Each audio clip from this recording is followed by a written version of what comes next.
वज़ीर-ए-आज़म के बिजली की कीमतों में कमी के ऐलान पर अवाम में खुशी की लहर। कीमतों में कमी को खुशाइन करार दे दिया। कहा कि वज़ीर-ए-आज़म से गुजारिश है कि अवाम को मज़ीद रिलीफ फराहम किया जाए। नहीं, ये फ़ैसला तो अच्छा है क्योंकि बिजली तो बहुत ज़्यादा महंगी हो रही थी, तो अब इसका फ़ायदा होगा गरीबों को, बहुत अच्छा है। और ये जितना अभी कम कर दिया है तो आइंदा मुझे लगता है कि अगर इसी तरह और सही रहा मामला तो और भी कम कर देंगे ये लोग। उनकी बड़ी मेहरबानी है, गरीब आदमी थोड़ा आसानी हो जाएगी। कम तो होनियां चाहिए, गरीब आदमी तो पिस गया है ना जी।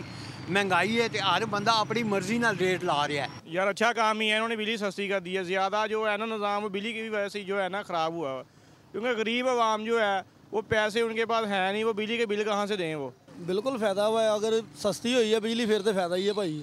सुकून का साह ये है गरीबों को। ये तो एक अच्छी एक वो न्यूज़ है, एक अच्छी बात होगी। अगर कम कर रहे हैं तो इसमें फ़ायदा आवाम का हर हवाले से। पैसे बचेंगे तो किसी और काम में काम आ जाएंगे वो। हम आवाम को फ़ायदा तो होगा, लेकिन 7 रुपये से भी हम समझें तो काफ़ी फ़र्क पड़ता है। 7 रुपये 40 पैसे शहबाज शरीफ साहब ने कम किए हैं, ये बहुत अच्छा इक़दाम है। आवाम को मज़ीद भी रिलीफ दिए जाए।